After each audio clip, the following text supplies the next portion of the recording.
Don't forget to like, share, and subscribe to Maulana Munawar Hussain Siddiqui. ایک بار عقیدت اور محبت کے ساتھ ضرور بات کریں.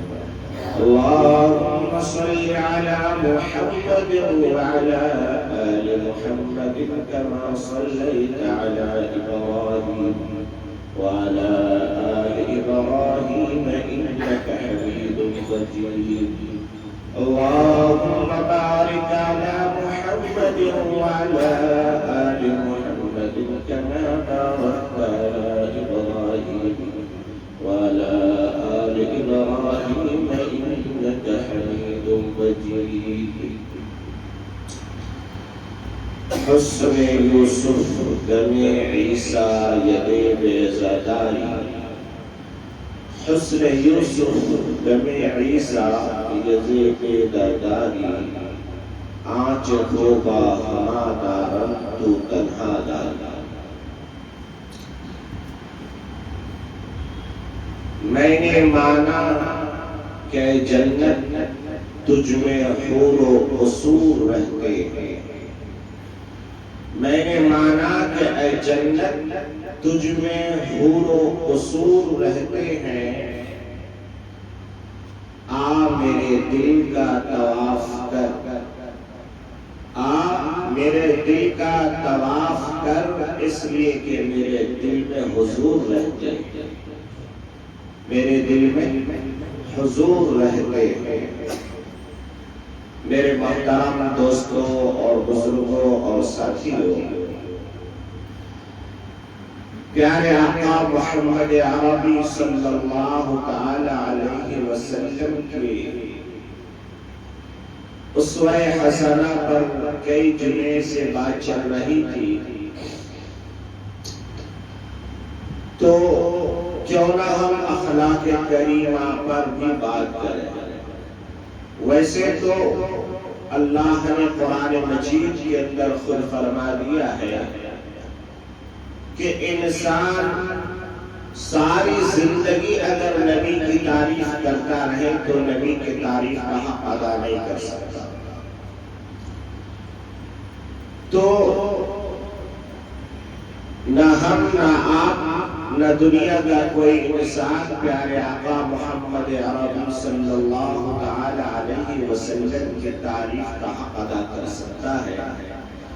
یہاں تک کہ دشمن جب چل بھول کر کے پیارے آقا کا نام لیتے ہیں تو دیکھیے ان کا ہون کیسے ملتے ہیں، محمد.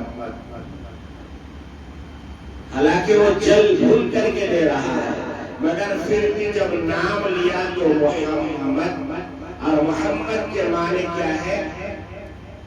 جس کی تعریف کی گئی ہو. تو خود ہی وہ تعریف کر رہا ہے. اللہ نے میرے آقا کو نام ہی ایسا دیا کہ جس کی تعریف کی گئی ہو، اگرچہ وہ دشمنی میں نام لے رہا ہے مگر پھر بھی میرے آقا کی تعریف کر رہا ہے. یہ الگ بات ہے اس بیوقوف کو، اس گدھے احمد کو سمجھ میں نہیں آ رہا ہے کہ میں تعریف کر رہا ہوں یا کیا کر رہا ہوں، مگر وہ ان کے ہونٹ میں مل رہے ہیں. جب تک ہونٹ ملیں گے نہیں محمد ادا ہوگا نہیں. معلوم یہ ہوا کہ محمد دنیا میں آئے ہی انسان کو اللہ سے ملانے کے لیے، کسی کو بانٹنے کے لیے نہیں بلکہ دشمنوں کو دوست بنانے کے لیے، ایک بھائی کو ایک بھائی سے ملانے کے لیے، ایک انسان کو ایک انسان سے ملانے کے لیے محمد رسول اللہ صلی اللہ علیہ وسلم دنیا میں تشریف لائے. معلوم یہ ہوا کہ انسان چاہے جتنا چلے بھولے مگر وہ محمد رسول اللہ کا تعریف کیے بغیر نہیں رہ سکتا. تو اسی لیے آج میں نے سمجھا کہ کیوں نہ میرے آقا صلی اللہ علیہ وسلم کے اخلاق کریمانہ پر گفتگو کی جائے. دوست دشمن بھی جس کی تعریف کرنے پر مجبور ہو جائے. آج دنیا کے اندر پوری دنیا میں کوئی ایک انسان ایسا آپ پیش نہیں کر سکتے کہ جن کے پیروکار نے یہ کہا ہو کہ ان کا مشن پورا ہوگا، ان کا مشن پورا ہوگا۔ یہاں تک کہ ہم لوگ سکندر اعظم کی بات کرتے ہیں کہ انہوں نے دنیا کے اکثر حصے کو فتح کر لیا، مگر جب ہندوستان کی سرزمین پر پہنچا تو بخار کا شکار ہوا اور یہی مرض اس کے موت کا سبب بنا۔ جب وہ دنیا سے جا رہے تھے تو ان کے ماننے اور جاننے والے اور ان پر جان نچھاور کرنے والے کہہ رہے تھے کہ ہمارے بادشاہ سلامت کی خواہش تھی کہ وہ جہاں سے سورج نکلتا ہے اور جہاں تک ڈوبتا ہے اس سارے پر حکومت کرے، مگر وہ نہیں کر سکے۔ اور جب جا رہے تھے تو سکندر نے کیا کیا؟ اپنے دونوں ہاتھ کو کفن سے باہر رکھ کر کے لوگوں کو یہ پیغام دیا کہ لوگوں چاہے دنیا کی ساری دولتیں حاصل کرو، جانا خالی ہاتھ، کچھ نہیں لے کے جائے۔ مگر آئیے پیارے آقا محمد عربی صلی اللہ تعالی علیہ وسلم، ہر انسان کو شوہر کو سب سے زیادہ اس کی بیوی جانتی ہے، بیوی سے بہتر کوئی نہیں جانتی۔ اس کے بعد ماں باپ کا مقام ہے، اس کے بعد دوست احباب کا مقام ہے۔ میرے آقا صلی اللہ علیہ وسلم کو جب پہلی وحی ملی اور آپ بخار سے کانپ رہے تھے اور آپ کے جسم اطہر پر لرزہ طاری تھا، آپ کپ کپاتے ہوئے غار حرا سے جب گھر پہنچے تو ماں خدیجہ الکبریٰ رضی اللہ تعالی عنہا یہاں سر پہ ہاتھ پھیرتے ہوئے کیا کہتی ہے؟ وَتَحْمِلُ الْكَلْبَ وَتَكْسِبُ الْمَعْدُومَ وَتُعِينُ عَلَى نَوَائِلِ الْحَقِّ۔ اے پیارے آقا، آپ کو اللہ ضائع نہیں کرے گا، اللہ آپ کو ضائع نہیں کرے گا، اس لیے کہ آپ غریبوں کا بوجھ اٹھایا کرتے ہیں، آپ یتیموں کو سہارا دیا کرتے ہیں، آپ راستہ چلنے والوں کی مدد کیا کرتے ہیں، اور فرمایا کہ آپ تو فوہے کے محروموں کو بھی عطا کر دیا کرتے ہیں، اور آپ کی حالت تو یہ ہے کہ آپ ہر دکھ درد کو بانٹنے کے لیے سب سے آگے نظر آتے۔ میرے آقا صلی اللہ تعالی علیہ وسلم ابھی اسلام کی دعوت کو عام کر رہے ہیں۔ مکے کا واقعہ ہے، ایک چھوٹا سا بچہ جو ابھی بالغ نہیں ہوا، غربت اور افلاس کی وجہ سے پریشان حال مکہ کی گلیوں میں اپنی ماں کے لیے چادر مانگتا پھر رہا ہے۔ لوگوں نے کہا کہ تو ہمارے پاس کیوں مانگ رہا ہے؟ تیرا چچا بلینئر ہے، تیرا چچا بہت بڑا بزنس مین ہے، ان سے جا کے مانگ رہے۔ ہمارے شہر میں بھی ایسے بہت لوگ ہیں، ایک بھائی غریب ہے، جھوپڑی میں رہتا ہے، ایک بھائی امیروں پر امیر ہے۔ اس امیر بھائی سے پوچھئے کہ آپ کا غریب بھائی کوئی ہے؟ کہتا نہیں کہ میرے خاندان میں کوئی غریب نہیں اور میں کسی غریب کو جانتا نہیں۔ ہماری حالت یہ ہے۔ تو اس بچے نے سمجھا کہ میرا چچا ہی تو ہے، لوگ کہہ رہے ہیں، وہاں گئے، چچا کے پاس گیا، چچا جان میری ماں کو پہننے کے لیے چادر نہیں، ننگی گھر میں بیٹھی ہے، باہر نہیں نکل سکتی، آپ ایک چادر عنایت فرما دیجیے۔ اس چچا نے اس بچے کو تھپڑ مارا اور کہا کہ تمہارے لیے میں نے کما کے رکھا، نکل یہاں سے۔ وہ بچہ روتا ہوا مکی کی گلیوں سے گزر رہا تھا، کسی کی نظر پڑی، اس نے کہا کیا بات ہے؟ کہا کہ میری ماں آج پہننے کے لیے چادر بھی نہیں ہے